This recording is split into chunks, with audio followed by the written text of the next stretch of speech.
Very sweet नमस्ते to all of you. There will be only 10 questions and how many do you know. आप कितने question यहाँ solve कर पा रहे हैं इसे आप कमेंट थ्रेड में आंसर करिए। एक बहुत ही जरूरी इन्फॉर्मेशन मैं देना चाहूँगा, यदि आप टेलीग्राम यूज़ करते हैं तो टेलीग्राम में आप सर्च बॉक्स में जाइए और वहाँ अनुराग एजुकेशनल एकेडमी ऑफिशियल नाम से एक चैनल सर्च करिए और उसे ज्वाइन कर लीजिए। उसे ज्वाइन करने से आपको क्या फ़ायदा होगा कि मैं जो भी पीपीटी फॉर्म में या पीडीएफ फॉर्म में जो भी डॉक्यूमेंट आप तक प्रोवाइड कराना चाहूँगा वो वहाँ से आप तक एक्सेस हो जाएगी। मैं जो भी हैंड रिटन नोट्स आप तक प्रोवाइड कराना चाहूँगा वो आपको मिल जाएगी, जिससे आप आसानी से उसे पढ़ सकते हैं। ओके, चलिए चलते हैं अपने क्वेश्चन पर। क्वेश्चन नंबर फर्स्ट देखते हैं हम। Match the following general theory of employment interest and money. इसको किसने दिया था? General theory of employment interest and money को दिया था जेम्स कीन्स ने। आप बहुत अच्छे से परिचित हैं इनको। सरप्लस वैल्यू किसने दिया था? कार्ल मार्क्स ने दिया था इसको। सरप्लस वैल्यू कार्ल मार्क्स ने दी थी, यानी एक का दो देखो ऑप्शन, यानी बी ऑप्शन सही हो जाएगा। रिवेल प्रेफरेंस थ्योरी, अब तक आपको रिवेल प्रेफरेंस थ्योरी बिल्कुल रट गई होगी जबान पे। रिवेल प्रेफरेंस थ्योरी पॉल एम सैमुएल्सन ने दिया था। और जनरल इक्विलिब्रियम जो है वो जनरल इक्विलिब्रियम आपको दिया था वालरास ने। इन्होंने 18 इक्वेशन दिए थे इसके बारे में। बहुत ही अच्छा मैथमेटिकल मॉडल भी है इनका और ग्राफिकल मॉडल भी है, दोनों इंटरेस्टिंग मॉडल इनके। ओके, चलते हैं नेक्स्ट क्वेश्चन की तरफ। Question number second, match the following inverted U shape curve. देखो inverted U shape curve economic perspective से इंपॉर्टेंट तो है ही है, साथ में कॉम्पिटिटिव एग्जाम्स के लिए भी बहुत जरूरी है। बहुत ज़्यादा पूछा जाता है कि इन्वर्टेड कर्व किसके मध्य, इन्वर्टेड यू कर्व किसके मध्य संबंध बताता है। देखो इन्वर्टेड यू शेप्ड कर्व 1950 से 60s के बीच में साइमन कुजनेट्स ने दिया था। इसको साइमन कुजनेट्स कर्व ही कहा जाता है। ये कर्व क्या शो करता है? ये एक कर्व शो करता है इन्वायरमेंटल डिग्रेडेशन, यानी पर्यावरणीय क्षरण कह लीजिए उसको हिंदी में, और पर कैपिटा इनकम प्रति व्यक्ति आय के मध्य संबंध को बताता है। वो कहता है कि एक लेवल तक इन्वायरमेंट डिग्रेडेशन से क्या होगा, पर्यावरण आपका पर कैपिटा इनकम बढ़ेगा तो इन्वायरमेंटल क्षरण होगा। एक लेवल के बाद आपका पर कैपिटा इनकम बढ़ेगा लेकिन इन्वायरमेंटल डिग्रेडेशन कम होने लगेगा, यानी पर्यावरणीय क्षरण कम होने लगेगा। इससे आप समझ सकते हैं। Okay, inverted U shape curve किसने दिया था? एस कुजनेट्स ने दिया था। यानी ए का 4 अगर आप देखा जाए तो ए का 4 यानी सी ऑप्शन सही हो जाएगा आपका।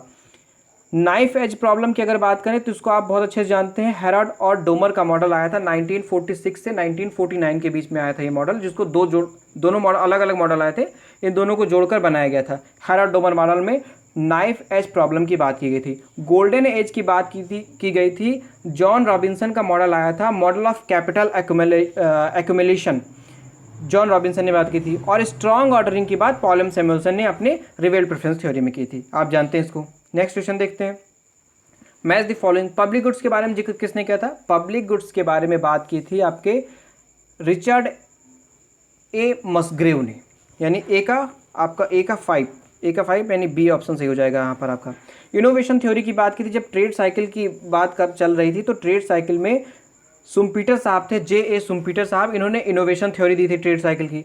Uncertainty theory of profit Frank H night यानी एफ.एच. नाइट ने दिया था। ओके, और इनपुट आउटपुट एनालिसिस आज के समय में या जब से आए तब से बहुत ही कामगार साबित हुआ है। इनपुट आउटपुट एनालिसिस डब्ल्यू लियोनतिफ ने दिया था। वर्तमान समय में ये अगर कहा जाए कि हमारी जो इकॉनमी है वो कितने % कॉन्ट्रैक्ट होगी, कोविड-19 की वजह से हमारी इकॉनमी कितने % सिकुड़ेगी, उसका पता हम इसी मैथमेटिकल मॉडल से लगाते हैं। इनपुट आउटपुट एनालिसिस यानी लियोनतिफ मॉडल भी इसको कहते हैं, डब्ल्यू लियोनतिफ ने दिया था।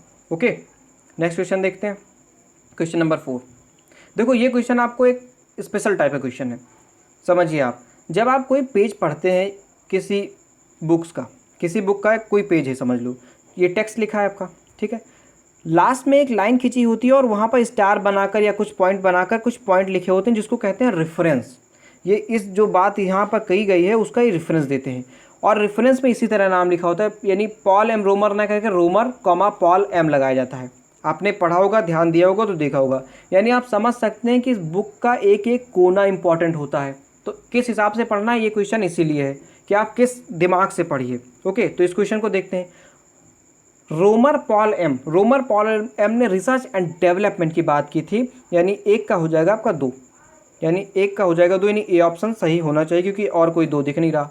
ल्यूकास रॉबर्ट ईजीआर, इन्होंने क्या किया था, ह्यूमन कैपिटल के बारे में बात की थी। एरो कीनेथ जे, यानी जे कीनेथ एरो आप समझिए नाम, वो चूँकि रिसर्च पेपर में ऐसे ही लिखे जाते हैं, एरो केनेथ जे। इन्होंने क्या किया था, इन्होंने कहा था लिविंग बाय डूइंग ये। और सॉलो, रॉबर्ट सॉलो ने क्या किया था, एक्सोजिनस टेक्निकल प्रोग्रेस की बात की थी। इनोवेशन तो आप जान ही रहे हैं किसने बात किया था। ओके, नेक्स्ट क्वेश्चन देखते हैं, question number 5। Match the following, पूरे सब सारे क्वेश्चन मैच फॉलोइंग टाइप के हैं लग रहा है। Foreign trade policy, foreign trade policy किससे रिलेटेड है, एक्सपोर्ट इंपोर्ट पॉलिसी। एक्सिम मतलब एक्स मतलब एक्सपोर्ट और IM मतलब इंपोर्ट पॉलिसी।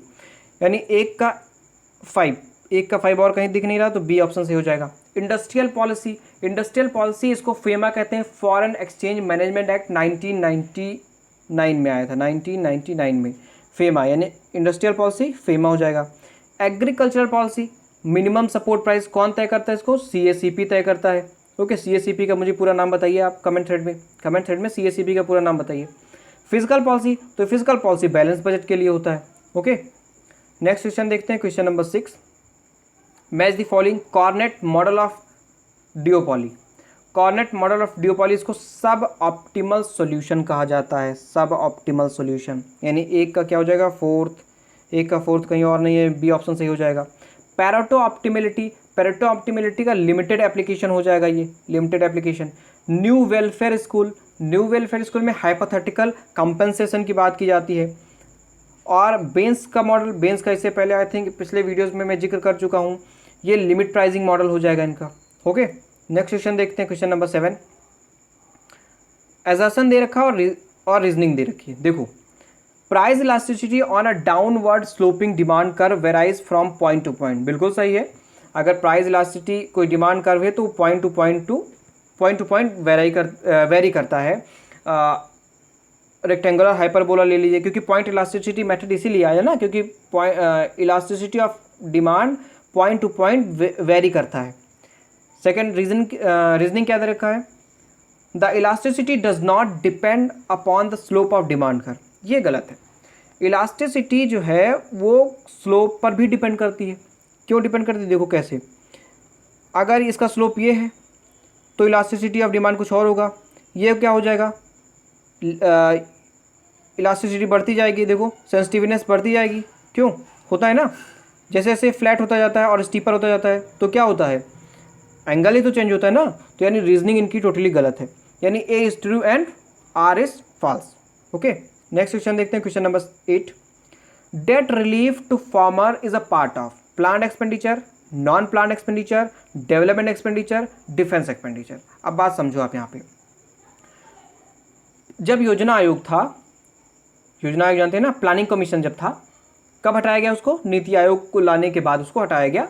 यानी नीति आयोग कब आया, 2015 के बाद योजना आयोग खत्म हो गया। जब योजना आयोग था तब वहाँ एक्सपेंडिचर को दो तरह बांटा गया था, प्लान्ड एक्सपेंडिचर और non planned expenditure. Planned expenditure ऐसे एक्सपेंडिचर होते थे जिनमें हम डेवलपमेंट के लिए काम किया जाता था, नहीं ऐसा कोई प्लान बनाया जाए, ऐसा एक्सपेंडिचर का प्लान किया जाए जिससे फ्यूचर डेवलपमेंट हो, तो इसको डेवलपमेंट एक्सपेंडिचर भी कहा जाता था। और नॉन प्लान एक्सपेंडिचर में क्या क्या आता था, जैसे डिफेंस सर्विसेज आ गई, सब्सिडीज आ गई, पेंशन आ गया, एडमिनिस्ट्रेटिव सर्विसेज आ गई लाइक पुलिस वगैरह आ गई, तो वो नॉन प्लान एक्सपेंडिचर में आ गया। ओके, इसको 2017-18 के बजट के बाद से प्लान और नॉन प्लान एक्सपेंडिचर को बदल दिया गया, इनका नाम बदला गया। क्या किया गया इनको, कैपिटल एंड रेवेन्यू स्पेंडिंग और कैपिटल एंड रेवेन्यू एक्सपेंडिचर कर दिया गया। बात समझ में आ रही है आपको, पहले एक्सपेंडिचर जो योजना आयोग के समय में वो प्लान एक्सपेंडिचर और नॉन प्लान एक्सपेंडिचर में था, बाद में 2017-18 के बाद से नॉन प्लान एक्सपेंडिचर और नॉन प्लान एक्सपेंडिचर को बदलकर इसको कहा जाने लगा कैपिटल एंड रेवेन्यू एक्सपेंडिचर। क्यों किया गया है इसको, एक चीज़ और जान लो तब मैं इसका आंसर बताता हूँ कि ये डेट रिलीफ किसके अंतर्गत आएगा। सी रंगराजन की कमेटी आई थी 2011 में, उनका रिकमेंडेशन था ये, और उनके रिकमेंडेशन को मानते हुए ऐसा किया गया। और जो डेट रिलीफ है वो एक टाइप का सब्सिडी है और नॉन प्लान एक्सपेंडिचर है, तो वो नॉन प्लान एक्सपेंडिचर के अंतर्गत आएगा। नेक्स्ट क्वेश्चन देखते हैं, question number 9। Which of the following is not a development expenditure of the state. देखो एक्सपेंडिचर दो तरह होते हैं, एक डेवलपमेंट एक्सपेंडिचर और एक non development expenditure. Development expenditure में कौन कौन से आते हैं, मेडिकल हेल्थ हो गया, एजुकेशन हो गया, डेवलपमेंट ऑफ एग्रीकल्चर हो गया, साइंटिफिक रिसर्च हो गया, इंडस्ट्रियल डेवलपमेंट हो गया, ये सब हो गया। नॉन डेवलपमेंट में कौन कौन से आते हैं, डिफेंस हो गया, जनरल एडमिनिस्ट्रेशन हो गया, इंटरेस्ट पेमेंट हो गया, टैक्स कलेक्शन हो जाए, आप बात कर लीजिए, और सब्सिडी हो गया, सब्सिडी ऑन फूड हो गया, ठीक है। तो आप यहाँ पर देखिए क्या हो जाएगा, कौन सा डेवलपमेंट एक्सपेंडिचर नहीं है, following is not development expenditure. तो डेट सर्विस क्या है, ये नॉन डेवलपमेंट एक्सपेंडिचर है ना। मेडिकल एंड हेल्थ क्या है, development expenditure. Education, development of agriculture, ये किस में आ जाएगा आपका, ये डेवलपमेंट एक्सपेंडिचर में आ जाएगा।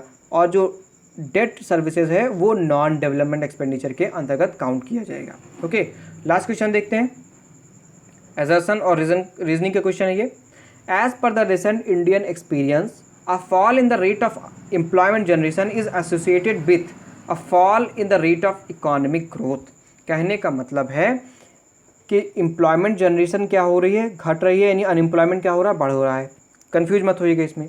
जिससे इकोनॉमिक ग्रोथ क्या हो रही है आपकी, इकोनॉमिक ग्रोथ, इसको यहाँ जी लिखना चाहिए मुझे, इकोनॉमिक ग्रोथ क्या हो रही है, वो भी घट रही है। तो कह रहे हैं यहाँ रीज़न क्या दे रहे हैं, यहाँ ओकुन का लॉ लग रहा है। देखो ओकुन का नियम था कि जब आप अनएम्प्लॉयमेंट 1% घटेगी तो आपका जो ग्रोथ है वो 3% बढ़ जाएगा, यानी आपका जो जीएनपी है, यानी ग्रॉस नेशनल प्रोडक्ट कह लीजिए, जीडीपी कह लीजिए, वो 3% आपका ग्रो कर जाएगा। और इसी के उल्टा भी होगा, ठीक है, वाइस वर्सा भी ऐसा ही होगा। लेकिन ओकुन्स का जो नियम था वो यूएस के इकॉनमी पे लागू होता था, और एक उसकी और एक बहुत ही हार्ड एंड फास्ट रूल था कि वो तभी लागू होगा जब अनएम्प्लॉयमेंट रेट 3 to 7.5% हो। और इंडिया की अगर बात करें तो इंडिया की अनएम्प्लॉयमेंट कितनी है वर्तमान समय में, देखा जाए तो 8% से ऊपर ही रहती है। लेकिन यहाँ पर हम इसको काउंट नहीं करेंगे, हम यहाँ केवल देखेंगे रिलेशन की बात। तो जब एम्प्लॉयमेंट जनरेशन गिरा तो ग्रोथ रेट भी गिरा, जो कि ओकुन्स का नियम काम करने लगा है। यानी both A and R true and R is the correct explanation of A. Okay, so इस वीडियो में इतना ही। अगर आपको ये वीडियो पसंद आए तो इसे लाइक करिए, अपने दोस्तों के साथ शेयर जरूर करिए, और हमारे चैनल को सब्सक्राइब करिए, साथ ही में बेल आइकन प्रेस करिए। Thanks for watching, be careful, bye bye.